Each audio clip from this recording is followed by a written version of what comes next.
Hello and welcome to Alternative Dimension.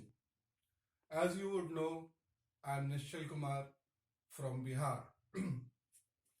It's been a long time since I have spoken in a public domain and reached out to people online because I was extremely busy after having done my master's course in my job.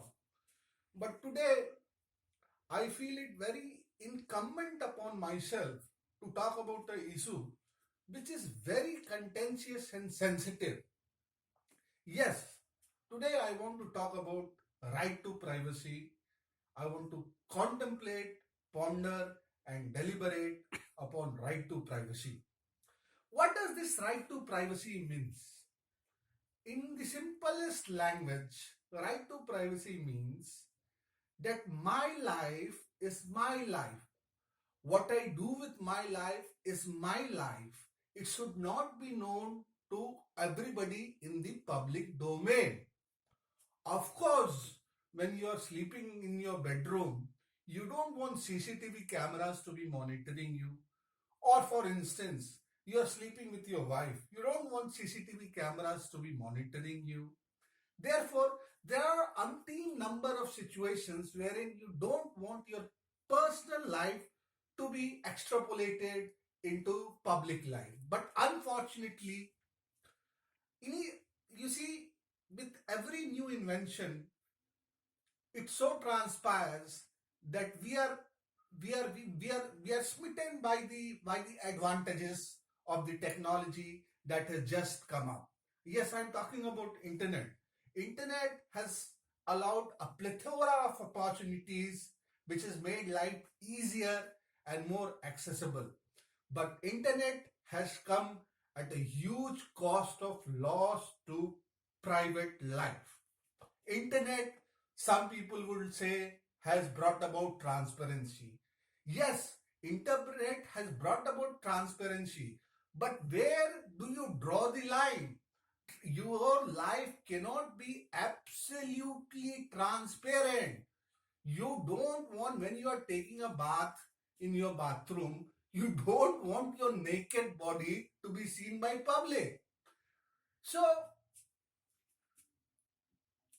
the more germane issue is that post 2012, there has been a public discourse on right to privacy since the conceptualization of Aadhaar card. You would know as to what Aadhaar card is. Mr. Nandan Nilekani, who headed the forum of UID, had conceptualized Aadhaar card. And today, in fact, 70% of the India is having Aadhaar card. Aadhaar card is a very potent weapon in itself. It's a very nice conceptualized idea. In fact, they have linked Aadhaar card to your bank account. They have linked Aadhaar card to your PAN number. And for that matter, today you need Aadhaar card for everything. If you want to open a bank account, you got to give your Aadhaar card.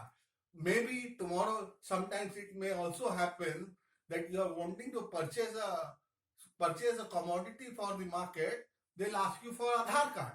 The point is, your life is no more your life. Your private life has become public life. There had been a discourse, and recently, as recently as 1.5 weeks before, the Attorney General of India stated that the Indian people have no right to privacy, and that is not available in the statutes. So therefore there was a ruckus created, and a bench of 9 judges heard the petition filed by some individual who asserted that right to privacy should be made fundamental right. So that was the bone of contention between conflicting parties. And the Attorney General maintained that the right of privacy cannot be a fundamental right. But fortunately enough, Supreme Court in its wisdom has reiterated at the highest possible decibel that indeed right to privacy is a fundamental right. Unfortunately, even the government was saying that right to privacy is not a fundamental right. I would like to refer to a judgment made in 1950s and 1960s. In 1950s, there were 6-member committee, and in 1960 there was 8-member committee, and both came up with a degree that right to privacy is not a fundamental right. So the discussion was finished then and there. But eventually the life evolved. In 1950s and 60s, there was no internet, there was no online. So right to privacy, there was not even telephone. So right to privacy was naturally available to everybody. But the world now has changed dramatically. It's radically changed. We are exposed to data theft all the time. And when I say data theft, let me try to explain to you that more than 13 million data belonging to people has already been stolen from the central agency that maintain that data. And it is most unfortunate because you see, you don't want your data. What is the data? Data is your lifestyle. When you buy a product from online, or perhaps when you open an account with a bank, or if you invest in mutual funds, all this data, to be able to invest in mutual funds or for investment instrument, you have to provide PAN card, you have to provide Aadhaar number, and lately it is so transpiring that in all the transactions, even daily transaction, the incumbent government is constraining the people to provide their Aadhaar card. So what is this Aadhaar card? Aadhaar card is a unique ID. Because unique ID, I said because it has biometric system inbuilt in it. And biometric system involves not just your thumb impression, but also the scanning of your eyes.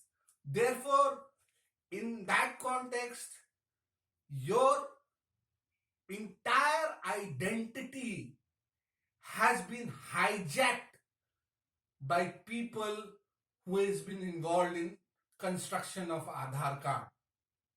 So therefore, the problem is, they say right to privacy might be fundamental rights, but as is the case with all the fundamental rights comes with reasonable restriction, and so do right to privacy. And that creates a problem, that creates an ambiguity. What is that ambiguity? They say reasonable restrictions. The point is, what are those reasonable restrictions? It is an ambiguous, arbitrary domain. Nobody knows what are those reasonable restrictions. In fact, I believe now is the time for the courts and the judiciary to define specifically as to what are those reasonable restrictions. Because if you don't define those reasonable restrictions, you can be exploited, or for that matter, your data which is available at the central agency can be exploited, and it is really a sordid saga. Therefore, I would like to say that fortunately, now that the court has ruled that it is a fundamental right, government will now want to go slow on linking everything with Aadhaar. Aadhaar linked with our bank account. What was the central idea to construct Aadhaar? The central idea was to ensure that the subsidies are sent to needy people through the Aadhaar system, because these Aadhaar cards would be linked to your bank account and your mobile number. So together it was called JAM platform, and this JAM platform was supposed to be used to send the subsidy amount directly into your accounts. So that was the concept. But now the idea of Aadhaar has extrapolated qua versal in all possible directions. And the major problem and the major threat is that your data is now going to be stolen, because already there's a report in the market that 13 million crores of people's data is out in the public domain, has been stolen from central agency. So that is the paradox here. That is the problem here. But going forward, I still believe that government will eventually come to realize that in the name of curbing corruption, in the name of curbing terrorism, in the name of curbing crime, you just cannot make Aadhaar mandatory. The government in its wisdom says that if I have the Aadhaar number, I'll be able to trace everybody and infiltrate into their life to see as to what they are all doing. So unfortunately, I feel as if I'm naked today. And this is the story which is happening in 21st century. Should we even be debating this idea? We are a developed country. We are a democratic country. Now, through this system of abrogating right to privacy, you are actually transforming democratic country into an autocratic country, which is more like a Talibanic society rather than a democratic society.